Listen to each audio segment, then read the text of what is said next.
Mi nombre es Ricardo Ortega y soy el director en Lilo. I'm Michael Wu, and the director at Got Green. I'm Lee Nugent, Executive Secretary of Seattle Building Construction Trades Council. We represent approximately 7,000 to 10,000 trades workers. I'm Diane Davies. I'm the coordinator of pre-apprenticeship at Seattle Vocational Institute. Larry Gossett. Hello, my name is Harvey Johnson. Hi, my name is Miguel Coleman. My name is Shakri Demetria Norris. Mi nombre es Rafael Osada Castillo. I'm James Etta Anderson, and I went for an orientation and interview at the Carpenters Union at Renton Votech. I scored high on everything. I got in, just missed 1 point because I didn't have my driver's license.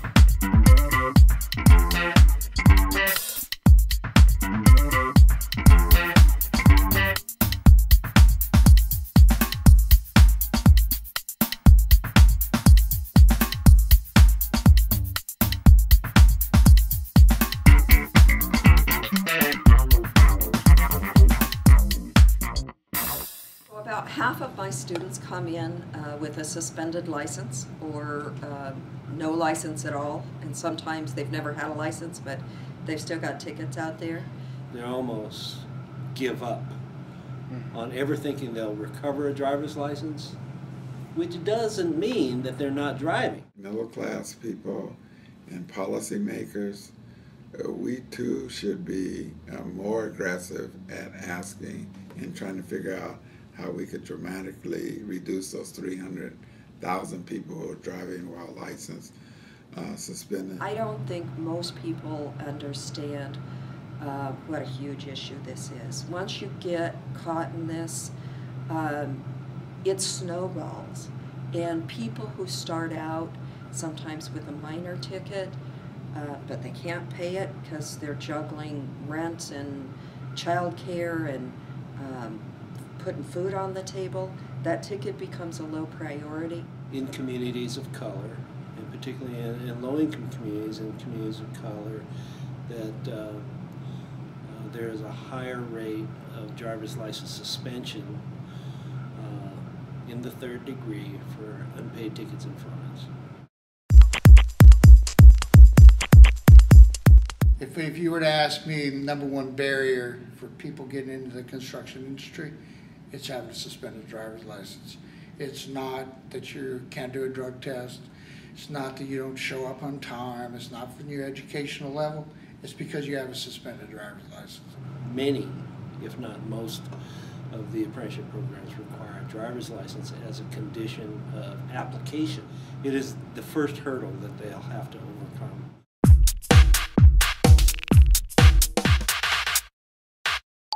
While my license was suspended, I got into an accident and wound up many thousands of dollars in debt. And I had to make a very large down payment. Even still to this day, I owe over $10,000 to the collection agency, Alliance One.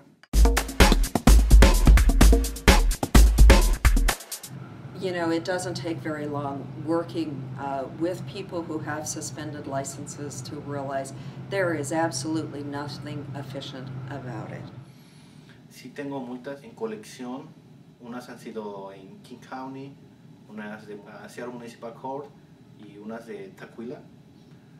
He tratado de hablar con colección que es Alliance One, pero es muy difícil el poder tratar con ellos para poder llegar a un acuerdo monetario. Los pagos son muy grandes, son muy altos y a veces son excesivos.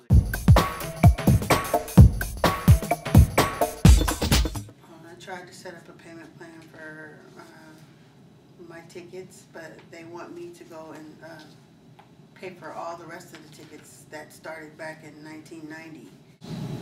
I had to set up a payment, and I had to get insurance, and I'm currently unemployed. So it's like you kind of gotta, put together magic, you know what I'm saying, in order to have this money appear so you can get this identification card that gives you permission to drive. Now, with the exception of literally $2, all of it goes towards my driving. I have to pay $120 for my Alliance One for my tickets, and I have to pay another $77 for my SR22 insurance. And I only get $197 a month. They want me to pay $184 a month, and I only get $197 a month. Trying to recover these extraneous fees and penalties and fines, even the ones imposed by collection agencies, to recover them from folks who have no means of paying those dollars back. I mean, it just doesn't make sense.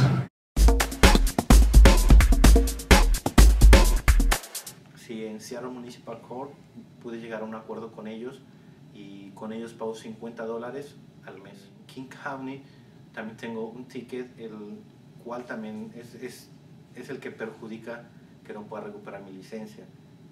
Y en Tacuila también. Entonces no puedo recuperar mi licencia si no arreglo con ellos primero.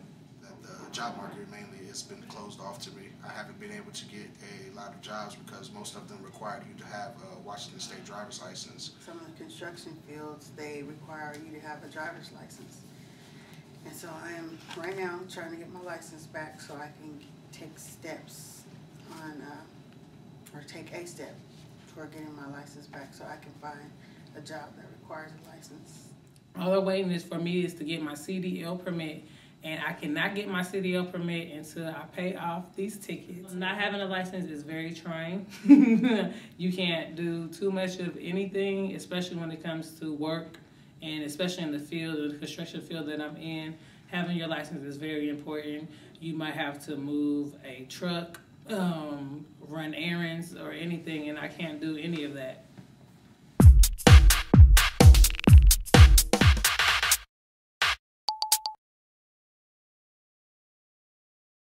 The courts are clogged with these cases. Low-income communities are just heavily impacted. People get frustrated. Where you've taken the ability to work with an individual on a case-by-case basis away from the courts or away from a public institution. Your fine is so much, the city is only going to generate $100, $200 in income, but at the same time, the debt to a person of color or a person of poverty in a very impoverished background is not going to be able to make that payment of $400 to $500.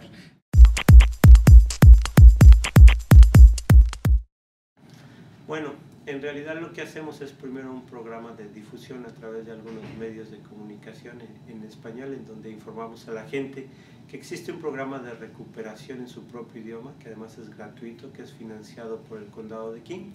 Y una vez que hemos hecho esto, la gente se comunica con nosotros y lo que hacemos es que le explicamos que para ser parte del programa necesitan tener por lo menos una multa en el condado de King. Una vez que ellos cumplen con los requisitos, llenan una forma en donde nos proveen la información que necesitamos para poder desarrollar un plan de trabajo, ¿no? Y entonces les explicamos a la gente cuáles son sus responsabilidades, cuáles son sus obligaciones y hacemos un acompañamiento durante todo el proceso. Nos encargamos de llamarle por lo menos 2 veces por semana a nuestros clientes para recordarles cuáles fueron las obligaciones que ellos se comprometieron a cumplir ante la corte, y también les preguntamos si tienen algunas dudas y les volvemos a explicar cuál es el programa del plan de trabajo y tratamos de motivarlos también para que puedan cumplir de manera puntual y efectiva con lo que se les está solicitando. To be able to help individuals recover a license where they once thought it was impossible, really was life-changing for a lot of people.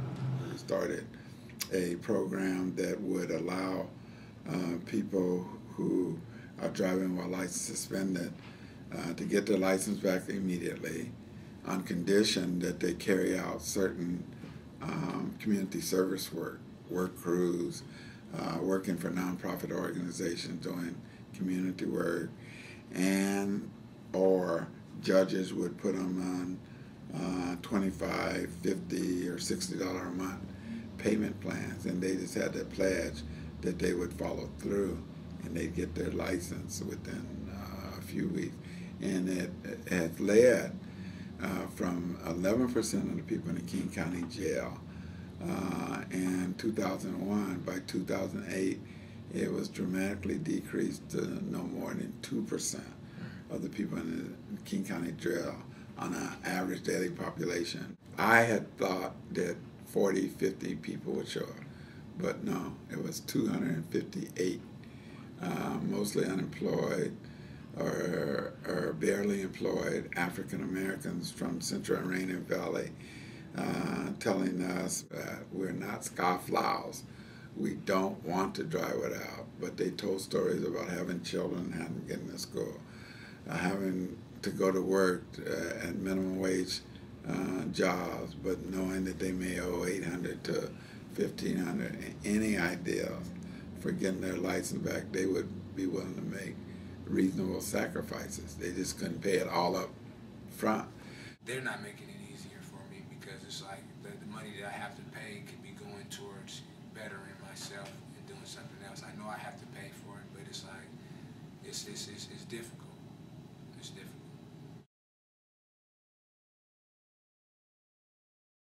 I believe I'm waiting for a letter from the court.